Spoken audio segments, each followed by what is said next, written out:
Chapter 1, The Call from Hell. The satellite phone buzzed against Preston Marshall's chest and crushed behind the concrete barrier. AK-47 rounds splintering the wall inch from his head. 3 days deep in Syrian territory, extracting a CIA asset. And now this. Et almost ignored it. Almost. But the Kaleide showed Sheriff's Department, Milbor County. Home. Marshall, et answered, pressing himself deeper into cover as team returned fire. Sir, this is Sheriff Matthew Raymond. We found your boy Nathan wandering alone in Pine Ridge Woods about 2 hours ago. He is safe now, but the sheriff's voice carried a weight that made Preston's blood freeze. Says his mama's boyfriend left him. There is punishment for breaking something. He's been out there since yesterday morning. Preston's world tilted. Nathan was only 8. Yesterday morning, me and his son spent a night alone in woods where black bears roamed and temperature dropped to near freezing. Where is he now? Preston's voice was deadly calm. The tone his team knew me and Someon was about to die. Hospital getting checked over. He is asking for you, sir. Kid says his mama told him you were dead. Killed overseas.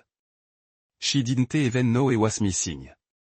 The line went quiet except for gunfire around Preston. Then a crackling sound as the phone changed on. Preston Kelly's voice, his wife of these years, sounded annoyed rather than worried. Look, I know you're probably busy playing soldier, but this whole thing is blown out of proportion. Shawn was just teaching Nathan some responsibility. Shawn Preston's grip tightened on the phone. Who the hell is Shawn? My friend, he lives here now. HAS for Simont. Nathan broke his vintage guitar and Shawn felt the boy needed to learn consequence. So, he abandoned my son in the woods. It wasn't a abandonment. It was, look, honestly, Preston, maybe this is a sign. Nathan is weak, always crying, always needing help. He should have found his way back. Any son of you should have been stronger. Her voice turned cold. Maybe it's not really your. Maybe weak blood just can't survive like it should. The word hit Preston like physical blow. This woman who had married, who they promised to love and protect their child, was essentially saying she wished their son had died in those woods. I'm coming home, Preston said. Don't botte. We don't need you here. We doing fine without you. The line went dead. Around Preston, the firefight continued, but he felt detached from it. HIS team leader, Glenn Booker, slid over beside him. Bad news from home. The worst. Preston checked his watch. How fast can we extract? Choper un bout 10 minutes. Why? Preston looked at his long team friend and teammate. Glenn had served with him through 4 deployments. Saved his life twice. Knew him better than anyone. Someone hurt my son and my wife. Preston paused. The reality settling in. My wife led them. Glenn's expression darkened. Amy Kelly, played with Nathan during their last leave. What do you need? Time to think and maybe your help when we get back. As the extraction helicopter approached, Preston stared at the satellite phone. They had no idea who he really was. Not Shawn, not even Kelly. To them, he was just another deployed soldier, far away and helpless. They thought Preston Marshall was some regular army grunt they could manipulate and dismiss. They had no idea Preston Marshall was a ghost. One of those men in a unit that didn't officially exist that handled problems the government needed to disappear. They didn't know about the unmarked grave in 7 countries. The dictator would have vanished. The terror cells that had simply ceased to exist after Preston visited them. But they were about to learn. Chapter 2. The Ghost's Return. Preston Marshall's official military record listed him as Staff Sergeant, 75 th Rangé Régiment, currently deployed to classified location. What didn't mention was the decade they spent in a program so black it didn't have a name, just a number, Task Force 117. 12 men who solve America's dirtiest problem with methods that would make war criminal flinch. The flight home gave him 18 hours to think, and Preston Marshall was at his most dangerous when he had time to think. Eddie McKelly Walton at a military wife support group, Mixe, 8 years ago. She they seemed perfect, beautiful, supportive, claimed she understood the military life. They married within 6 months. Nathan came a year later, and Preston had believed they found something real, something worth protecting. Now replaying conversation and memory through the lens of betrayal, warning sign emerged like a photograph developing. The way she always pushed for more life insurance. Her odd question about his work, his teammate, his schedule. The recent insistence that he shouldn't be calling so often. Preston's phone contain 67 missed calls from Sheriff Raymond, none from Kelly. Not one call asking if they gotten the message about Nathan. Not one expression of concern for Terson. Touching down at the Air Force Base, Preston immediately called Sheriff Raymond back. Monsieur Marshall, thank God. How soon can you get here? I'm stateside now. How is Nathan? Physically, he is fine. Mentally, the sheriff paused.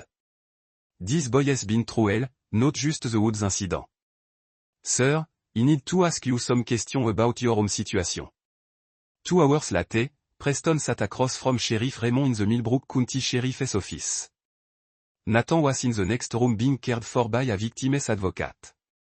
Your son has been telling us things. Sheriff Raymond said carefully about this Shawn character about your wife. I need to know. Did you give permission for another man to discipline your child? I've never heard of Shawn until yesterday. What kind of discipline? Sheriff Raymond slid a folder across the desk. Photo from the hospital. Yours son HAS all bruise, Monsieur Marshall. Old ones and fresh ones. The doctor says the pattern suggests regular physical punishment of Vermont. Preston opened a folder and felt something dark and cold settle in his chest. Nathan's small body was mapped with bruises in various stages of healing. Imprint on his arms, belt marks on his back. The boy is afraid to go home. Sheriff Raymond continued, keeps asking if his mama will be angry that he told people about the rule. What rule? Shawn's rule. No crying. No asking for help, no telling anyone outside the house about family business. And if Nathan broke any rule, Sheriff Raymond gestured to the photo. Preston closed the folder, his unsteady despite the rage building inside him. Where are they now? Your wife and the Chafellow. They're at your house. Been there all day. Sir, I have to ask. Did you know about any of this? No. Preston met the sheriff's size. I've been deployed for 8 months. Last time he was home, none of this was happening. We need to charge this Shawn with child abuse. Potentially your wife, too, for allowing it. But I need to know, are you looking for custody of your son? Preston thought about Kelly's word on the phone. He should have been dead. I don't want a loser's blood. Yes, full custody. And sheriff, I want to know everything about Shawn. Everything. An hour later, Preston sat with Nathan in a small room designed to be comforting for children. His son looked thin, scared, older than his 80 years. Daddy. Mama said, you're dead. Preston knelt down to Nathan's level. I'm not dead, son. I'm here now. Shawn said, soldier like you die because you're weak. He said, if he was really your son, he wouldn't be weak either. Nathan's voice was barely a whisper. But I am weak, Daddy. I couldn't find my way out of the woods. Preston got ready son into his arms, feeling the boy's fragile frame. The way he flinched at sudden movement. You're not weak, Nathan. You're 8 years old. You survive a night in the woods alone. Most grown men couldn't do that. Shawn says, Shawn is wrong about everything. Preston pulled back to look Nathan in the eyes, and he's never going to hurt you again. I promise you that. It was a promise Preston Marshall intended to keep no matter what it cost. Chapter 3. Gathering intelligence. Preston spent the night in a motel. Nathan safely sleeping busied him. By morning, et they made 17 phone calls and learned everything there was to know about Shaq Knapp. Sean Knapp, 34, originally from Detroit. Dishonorable discharge from the army after 2 years for assault on a fellow soldier. 3 arrest for domestic violence. 2 conviction. Currently une employee, but driving a new pickup truck and living in Preston SAS, supporting himself on Kelly's nurse's salary and what appeared to be Preston's direct deposit military pay. But the most interesting detail came from Glenn Booker, who they made some calls of his own. Your boy Sean has been busy, Glenn reported over an encrypted call talking to people about a military wife whose husband has got life insurance worth $500,000. Been asking around about how to contact overseas base, how deployment notification work. Preston felt pièce clicking into place. He is trying to figure out how to make me disappear permanently. J'ai better. Your wife has been to a lawyer. Filed preliminary divorce papers 3 months ago. But here's the kicker. She listed you a missing en action. Presumed dead. The picture crystallized. Kelly and Sean weren't just having an affair. They were actively working to erase Preston from existence legally and literally. The abuse of Nathan wasn't just cruelty. It was elimination of evidence. If Nathan disappeared, too, there'd be no one to contradict their story of the grieving widow whose husband and son died overseas. He needs surveillance on my house, Preston told Glenn. And he need it yesterday. Already done. Russ Ward has got eyes on them. You want to know what they're doing right now? Preston checked his watch. 10 heures du matin. Tell me, your wife is at work. Sean is in your house going through your personal effect. Look like he is boxing things up. Also look like he is moved completely into your bedroom. Preston closed his eyes, feeling the familiar cold focus that came before mission. Any weapon in the house? Sean has got a handgun. Carrier it outside twice this morning. Seem comfortable with it. Your wife geomat Caesar. They're planning something for tonight. We intercepted a text about finishing preparation for what? Don't know yet. But Preston Glenn's voice carried concern. These people aren't just greedy. They're dangerous. The way they've manipulated the situation, the abuse of your son, the legal maneuvering. This is sophisticated. Sean might be a grunt, but Someone is helping them think this through. Preston looked at Nathan, still sleeping in the motel bed. HIS son face was peaceful for the first time since Preston had arrived. The boy felt safe now, protected. And Preston intended to make sure he stayed that way. He need to see them, Preston said. Tonight, face to face. Preston, you're not thinking clearly. I'm thinking perfectly clearly. They think I'm some harmless deployé soldier they can manipulate. They have no idea what I am or what I'm capable of. Preston's voice carried the deadly calm Mr. J used to hear in their final moment. It's time they learned. That afternoon, Preston drove past his own house for the first time in 8 months. From the outside, it looked normal. Some blue shutter, some white fence et des painted before his last deployment. But now it felt contaminated. Shaq Knapp's black pickup sat in Preston's driveway like a declaration of conquest. Through the front window, Preston could see a man moving around inside. HIS house, his sanctuary. The field, Preston parked down the street and watched. At 6h15, Kelly and Honda pulled into the driveway. Preston studied his wife as she got out of the car. Some auburn hair, some graceful movement. But when she walked inside and immediately kissed the man waiting for her, Preston saw her clearly for the first time. Kelly Walton Marshall was beautiful, charming, and utterly without conscience. The way she moved through what had been their home, the casual intimacy with Sean, the complete absence of any concern for her missing son, it painted a picture of someone who had never been the woman Preston thought he'd married. At 7h du soir, Preston walked up to his own front door and knocked. Sean opened it confident and smirking until he saw Preston's face. Then his expression shifted to something between fear and aggression. You must be the husband, Sean said, not moving as he'd. Kelly has told me all about you. Preston looked past Shaun into his own living room. HIS furniture remained, but Shaun's belongings were scattered through. The family photo were gone. Interplacing a picture of Kelly and Shaun together, both smiling, both very much at home. Where's my son? Preston asked quietly. Safe? Shaun replied, chest puffing out. Safer than he was before. Kid needed real discipline, real guidance, not some part-time father who abandoned his family for months at a time. Kelly appeared behind Shaun, sliding her arm around his waist in a gesture of territorial possession. Preston, you actually came. Of course, he came. Someone abandoned my year also in the woods. Kelly shrugged.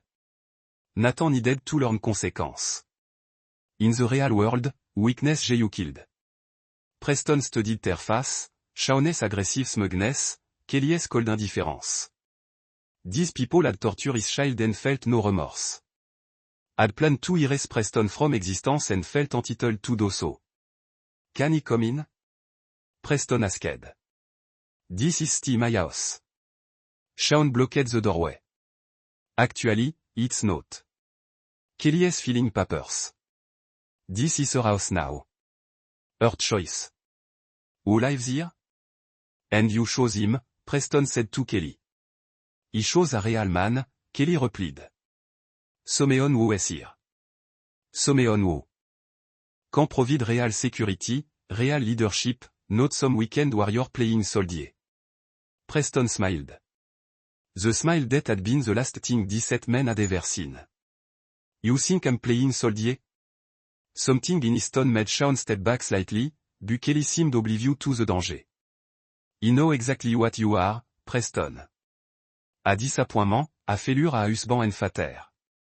Nathan deserve better. He deserve better. Preston nodded thoughtfully. You're right about one thing, Kelly. You both deserve exactly what is coming to you. He turned to leave, then paused. Oh, and Shaun.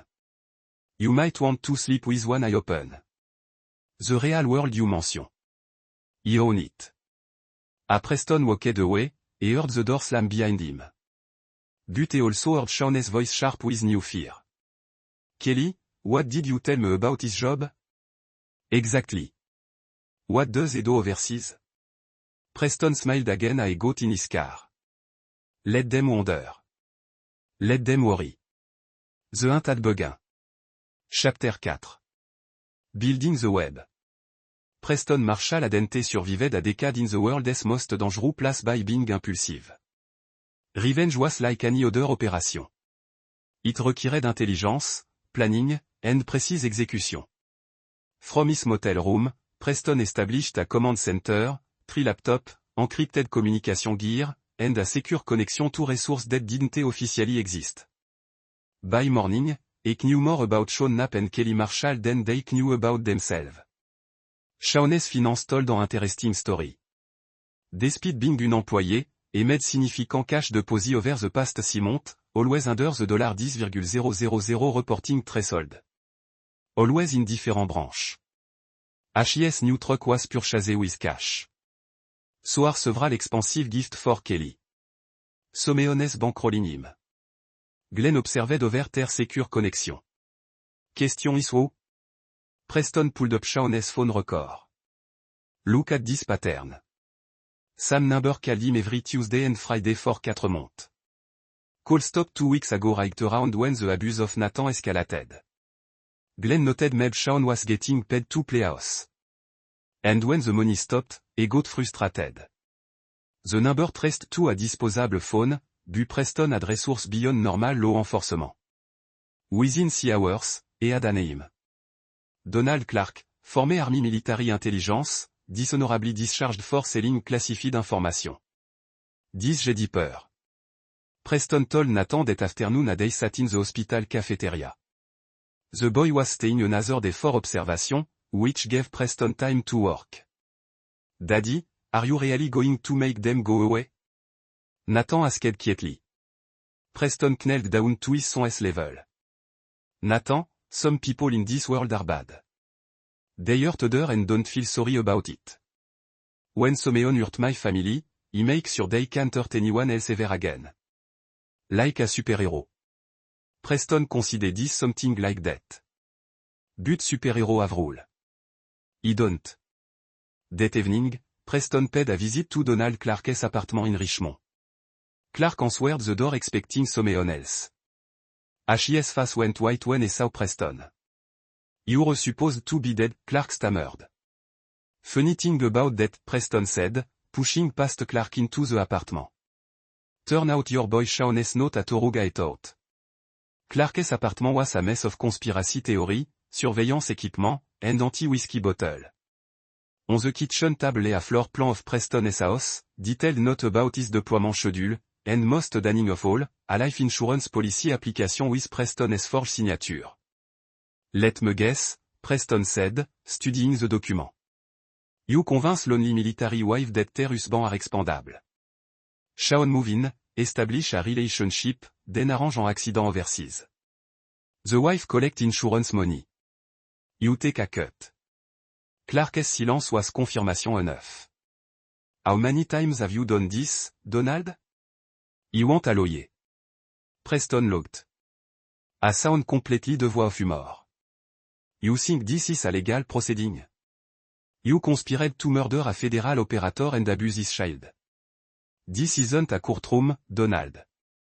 This is a reckoning. 10 minutes later, Preston had everything. Names, date, bank account. Sean and Kelly weren't just opportunistic predator. They were part of a sophisticated operation targeting military family. 3 other wives in the past 2 years. 3 other husbands who died in mysterious overseas accident. 3 other children who they simply vanished from the record. Your boy Sean specializes in disposing of inconvenient keys. Clark had sobbed before Preston left him unconscious on his apartment floor. Makes it look like accident, run away. That is why they needed Nathan gone. Can't have witnessed to Daddy's death. Preston sat in his car outside Clark's building, processing the magnitude of what he'd uncovered. This wasn't just a betrayal. It was a systematic murder operation. His wife hadn't just chosen another man. She had chosen to become an accessory to multiple homicides. The cold rage that had been building since Nathan's rescue crystallized into something sharp. These people had killed before. They would have killed Preston, killed Nathan, and moved on to the next family without conscience or regret. Preston made a call. Glenn, he needs the team. How many? All of them. And he need them dark. No official channel, no oversight. Preston, what did you find? A cancer that need cutting out. And I'm going to need more than a scalpel. Chapter 5. Ali and Shadow. The abandoned warehouse in Norfolk had been Task Force 117 TH's unofficial meeting place for years. When Preston arrived at midnight, 11 men were waiting, the deadliest collection of human beings ever assembled in one room. Glenn Booker, demolition expert, who could turn a toothpick into an explosive. Marco Banks, sniper who once taken out 3 targets with 1 bullet. Joseph Peters, psychological warfare specialist who could break mans without leaving marks. Each man had committed act that would horrify civilized society in service of a country that would deny their existence if captured. Gentlemen, Preston began, I need to tell you about Shonap. For 30 minutes, Preston lay out the conspiracy, the murdered soldier, the insurance fraud, the systematic targeting of military family. When he finished, the room was silent. How many children? Asked Joseph Peters. 7 that we know of. Nathan would have been the act. Marco Banks, a father of 3, spoke first. What do you need? I need Sean Knapp and Kelly Marshall to disappear. But first, I need them to suffer. I need them to know exactly why they are dying and who is killing them. Glenn leaned forward. This isn't official task force business. No, Preston agreed. This is personal. Anyone who doesn't want to participate. Shut up, said Eugene Diaz. They're a communication specialist. You think any of us would walk away from this? This bastard killed Soldier, murdered children. They're enemy of the United States. More than that, added Stanley McClure, terre infiltration expert. They're predator who turn military service into a hunting ground. They made our deployment into their opportunity. Preston felt something loosen in his chest. The fear that he might have to handle this alone. These men understood. They all left family behind when they deployed, trusting in the system to protect what mattered most. The betrayal Kelly and Shawn represented was an attack on every military family. What is the plan? Glenn asked. Preston spread a map of Millbrook County on the table. Shawn thinks he is the hunter. We are going to show him what it feels like to be prey. Over the next 2 hours, they planned an operation more complex than most government sanction mission. Phase 1, isolation. Cut Shawn and Kelly off from outside support. Eliminate their escape route. Make them completely depend on each other. Phase 2, psychological pressure. Make them paranoid, fearful, uncertain of what was real. Phase 3, the revelation. Show them exactly who Preston Marshall was and what he was capable of. Phase 4, justice. What about Donald Clark? Marco asked. Clark is already handled, Preston replied. Et he'll spend the rest of his life in a military prison, assuming he survive long enough to get there. And Kelly, Joseph asked, she's still technically a military spouse. Preston's expression didn't change.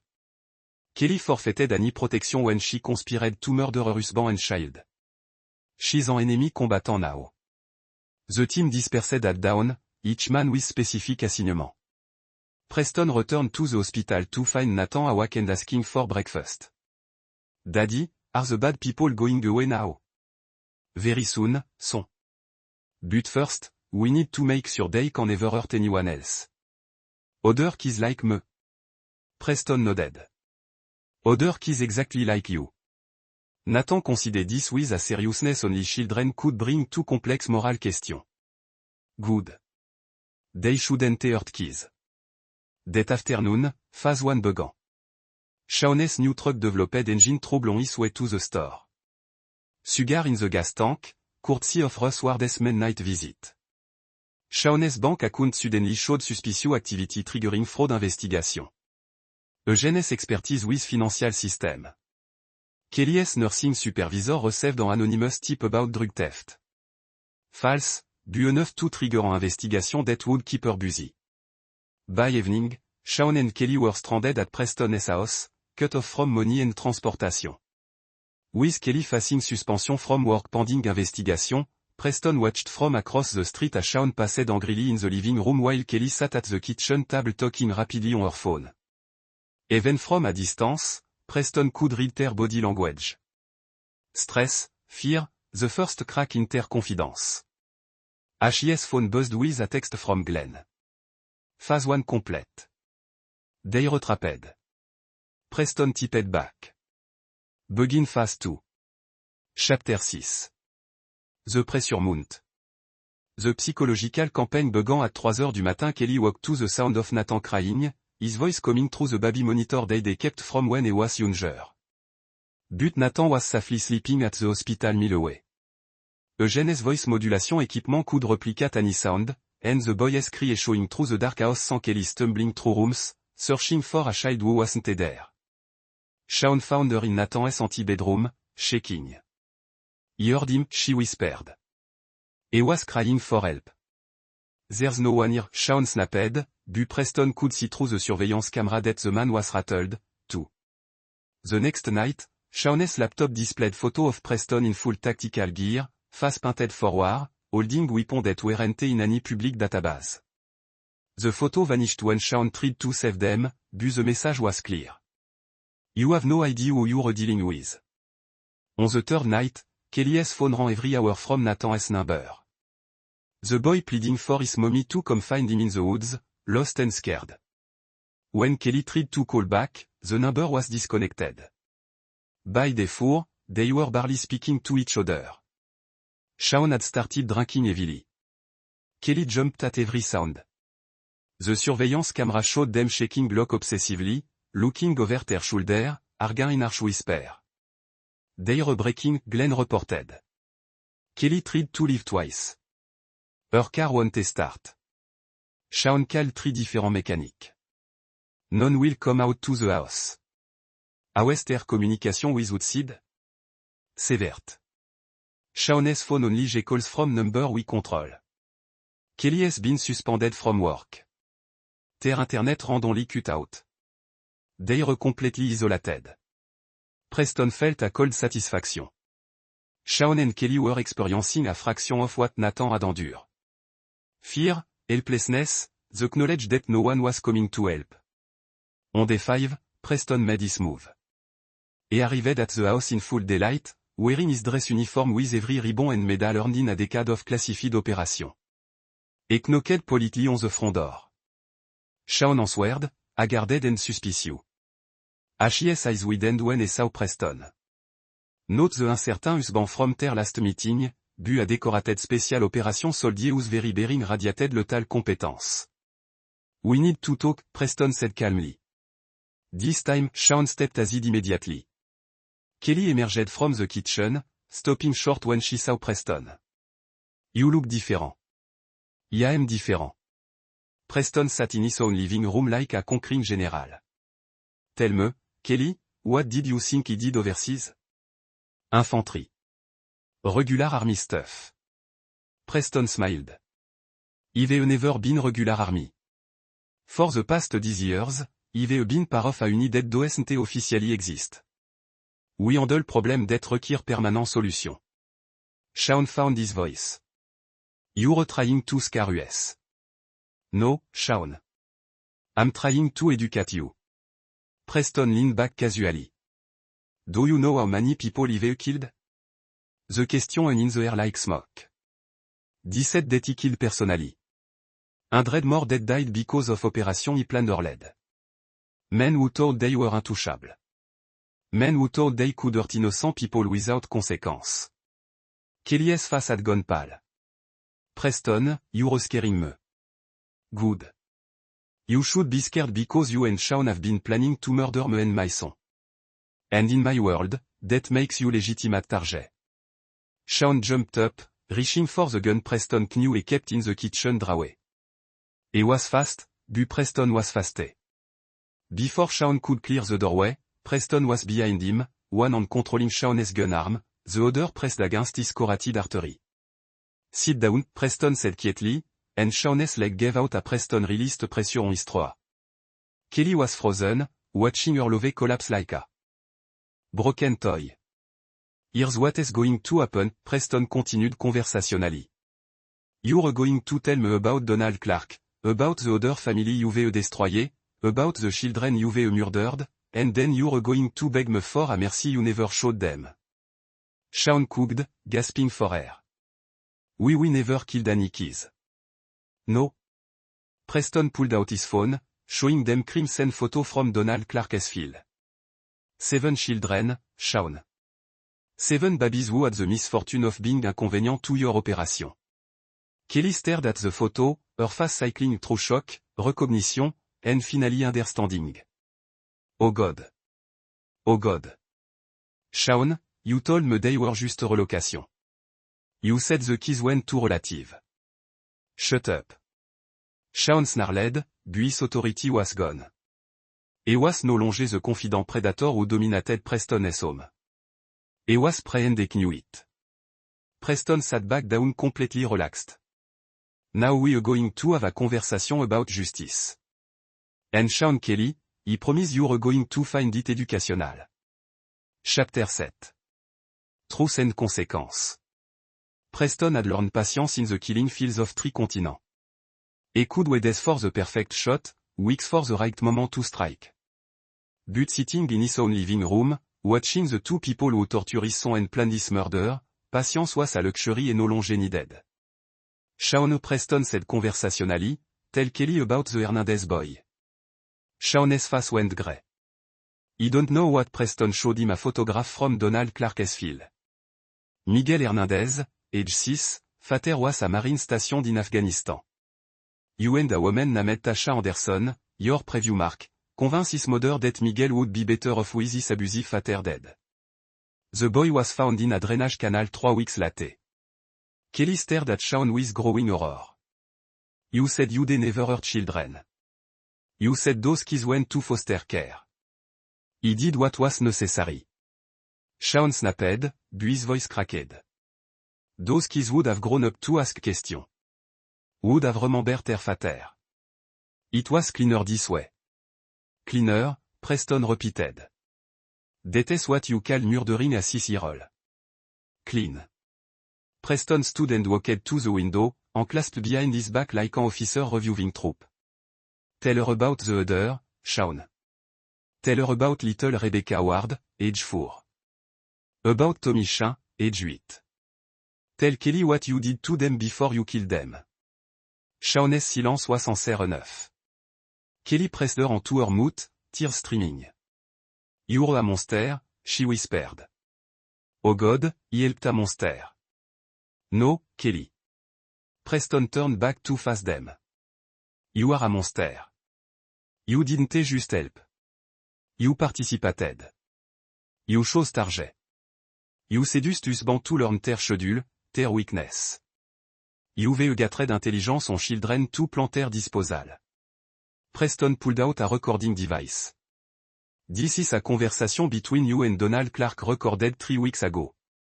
Would you like to hear yourself discussing the best way to make Nathan's death look accidental? Kelly's composure cracked completely. He never meant for it to go this far. He thought we'd just take the money and leave. He didn't know about the children until when Preston's voice was deadly quiet until last month when Shaun showed me the photo. Atrophy, Kelly looked at Shaun with disgust and terror. He kept picture of them. The dead children. He said it proved he could handle any problem. Shaun surged to his feet, face twisted with rage. You weak, you were happy enough to take the money. Happy enough to let me discipline Nathan when he got in the way. Discipline? Preston repeated. Is that what you call beating my 8-year-old son with a belt? Starving him when he cried. Abandoning him in the woods to die? Preston moved faster than either of them could follow.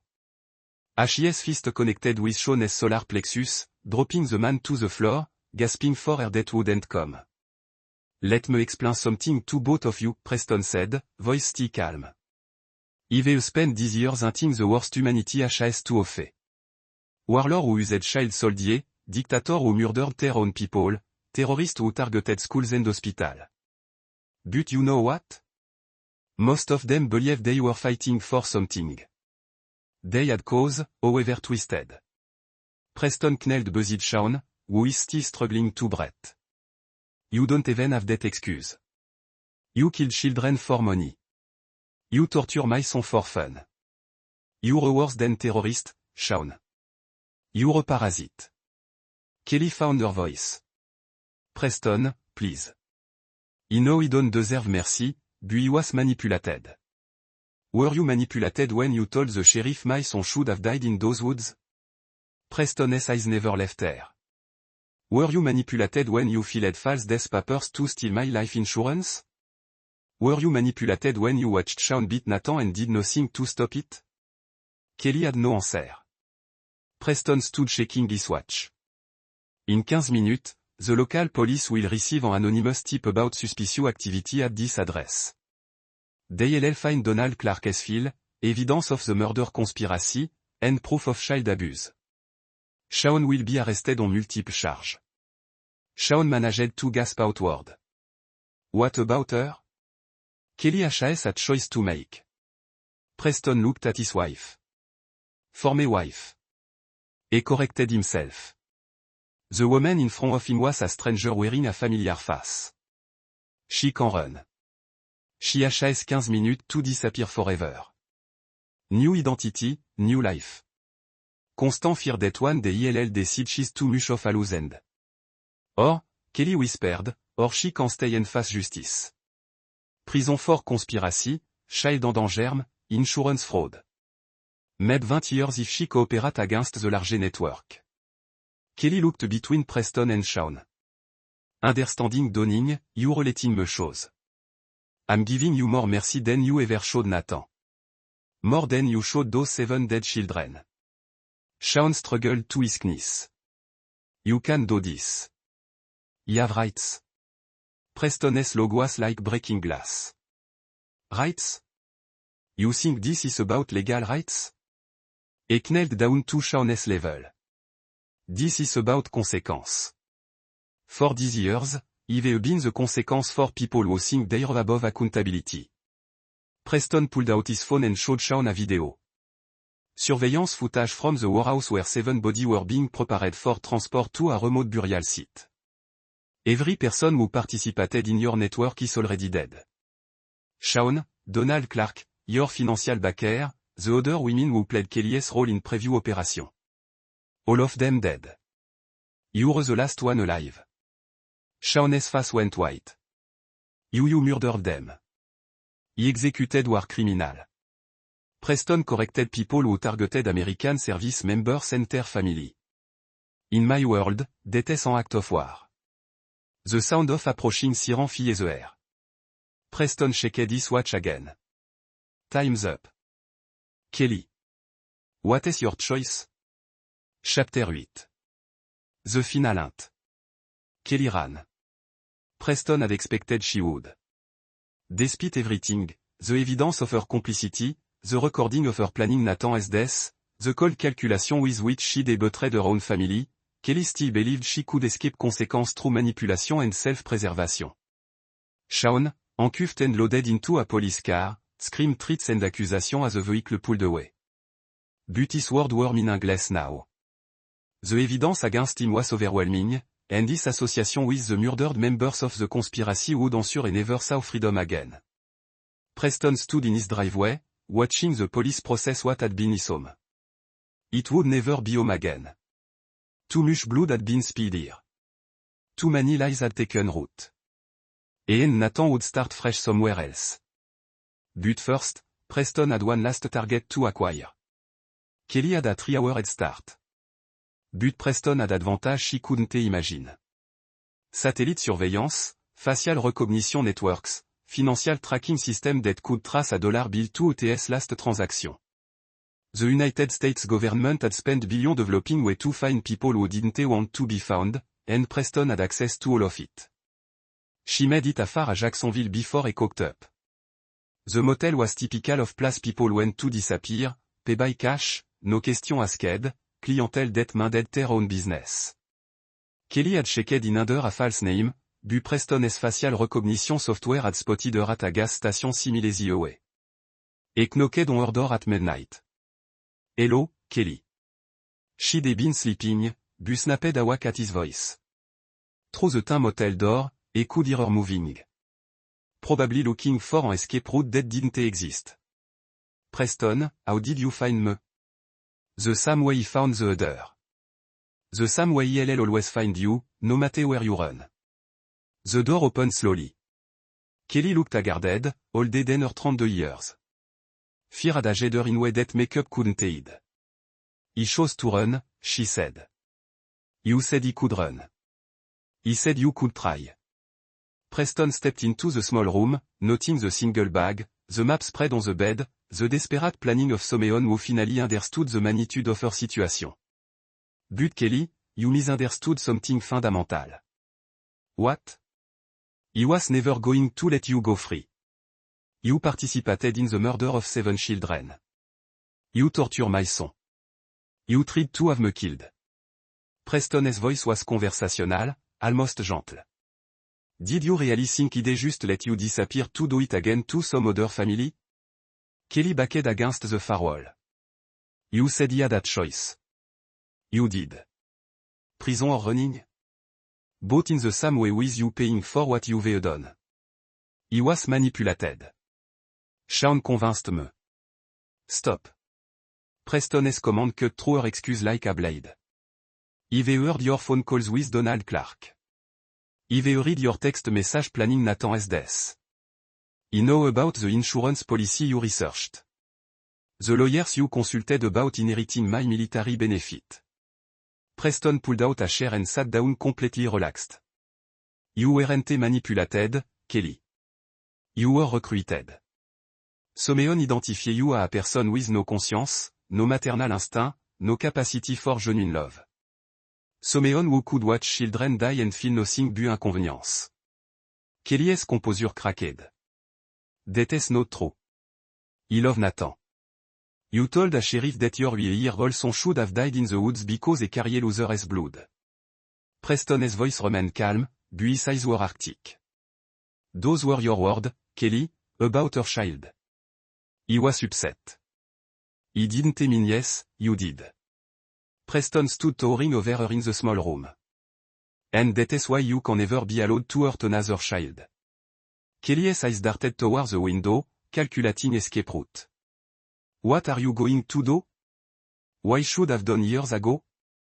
Why he would have done if he'd known what you really were? Preston reached into his jacket and Kelly flinched, expecting a weapon. Instead, he pulled out a photograph. Nathan, smiling, taken a day before Preston's last deployment. Look at him, Preston commanded. Look at the child you were willing to let die for money. Kelly glanced at the photo and looked away immediately. Preston, please. You can't even look at him, can you? Your own son. Because looking at him means acknowledging what you are. Preston put the photo away and pulled out his phone. I'm going to give you one last choice, Kelly. A real choice this time. What choice? You can take your own life quickly, painlessly with some small measure of dignity intact, or he can kill you himself the way he killed the other. Preston thumb hovered over a contact label cleanup. If he makes the call, your death won't be quick or painless. It will be justice for 7 murdered children. Kelly stared at him, finally understanding that all her manipulation, all her tears and excuses were powerless here. Preston Marshall wasn't a mark to be seduced or a victim to be deceived. He was something she'd never encountered before. A predator more dangerous than Shaun, more ruthless than Donald Clark, more implacable than the system she'd thought she could game. You're going to murder me, she whispered. I'm going to execute our criminal, Preston corrected. Someone who targeted American service members and murdered American children. The only question is whether you face that execution with courage or cowardice. Kelly looked around the motel room one last time at the maps that would never lead to freedom. At the false identity document that would never protect her, at the small bag containing everything left of her life. Nathan, she said finally. Will you tell him I'm sorry? Preston considered this. No, Nathan will grow up believing his mother died years ago. He'll never know about your betrayal, your choice, or your crime. He'll remember you as someone who loved him before she was taken away by circumstances beyond her control. Tears streamed down Kelly's face, the first genuine emotion Preston had seen from her in years. That is mercy. That is for Nathan, not for you. Preston checked his watch. You have 5 minutes to decide. Chapter 9. Blood Debt Paid. 3 months later, Preston Marshall sat in a new house in a new state. Watching Nathan play in a backyard that belonged to them alone. The boy was healthy now. The haunted look was fading from his eyes, replaced by the natural curiosity of childhood returning. Daddy Nathan called from his swing said, will you push me Iggy? Preston set as it the newspaper, which contained a small article about Kelly Marshall, military widow, found dead in a Florida motel from an apparent suicide, and walked over to his son. Why do you want to go? Iggy then the trees. Iggy then the clouds. Preston pushed the swing, watching Nathan soar. Against a blue sky, unmarked by the shadow of their past. The boy's slaughter was pure, innocent, free from the fear that had haunted him for months. The official story was simple. Kelly Marshall, distraught over her husband's death in action, had spiraled into depression and addiction. Her boyfriend, Sean Knapp, had been revealed as an abusive criminal who had taken advantage of her vulnerability. The tragic end to a military family destroyed by the pressure of deployment and predatory manipulation. Only Preston knew the truth. Only Preston carried the weight of what had really happened in that Florida motel room. Kelly had chosen dignity in the end. She'd taken the pill Preston provided. Quick, painless, leaving no evidence of murder. Her final word had been a message for Nathan that Preston would never deliver. Tell him he loved him before he became this. But Preston had been right. Nathan would never know about his mother's true nature. The boy would grow up believing in the sanitized version of events, protected from truth that would only bring pain. Sean Knapp was serving consecutive life sentence for multiple counts of conspiracy to commit murder, child abuse, and racketeering. He would die in prison, forgotten by everyone except the family of his victim, who would visit his grave periodically to confirm he was still dead. Donald Clark had died in military custody, officially a suicide, took the guard on duty that night had been Task Force 117 members who understood the value of justice over bureaucracy. The wider conspiracy was finished. 12 other members of the network had been quietly eliminated over the course of the month. No trial, no appeal, no possibility of escape or reduced sentence, just permanent solution to a permanent problem. Daddy, look how I am. Preston smiled at his son. The first genuine smile Eddie felt in months. Nathan was safe. The predator were dead. The debt were paid. That evening, after Nathan was asleep, Preston sat on his porch with a glass of whiskey and his secure phone. Glenn Booker called from wherever Task Force 117 was operating now. How civilian life treating you?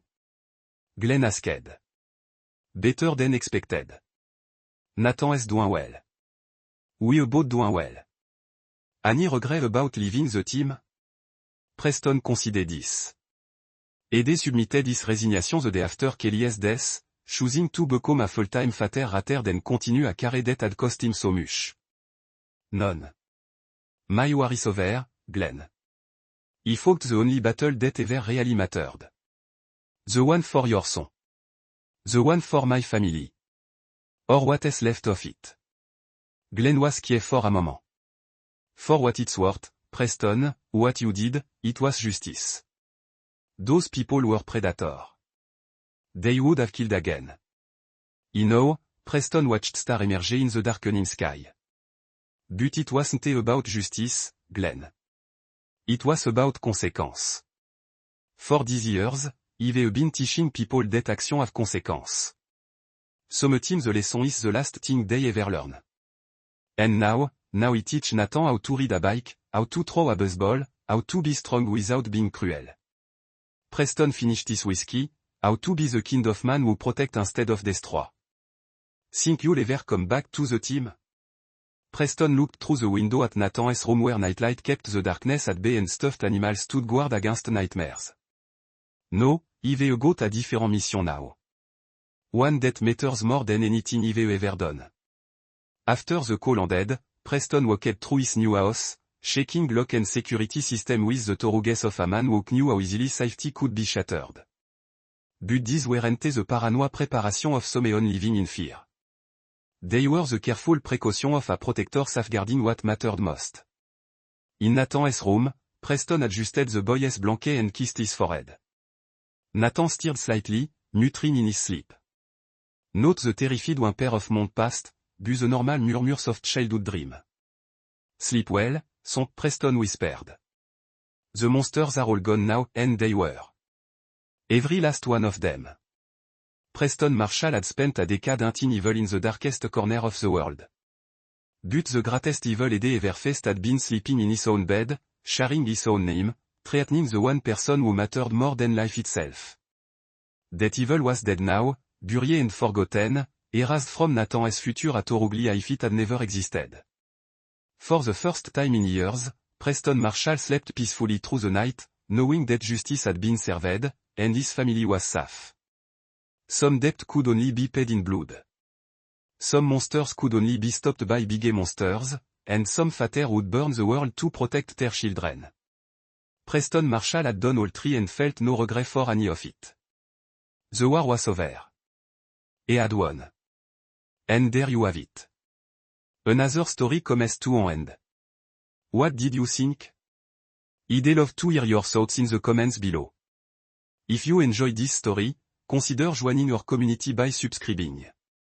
It means the world to us for more stories like this one. Check out the recommended video on screen. And I'll see you there.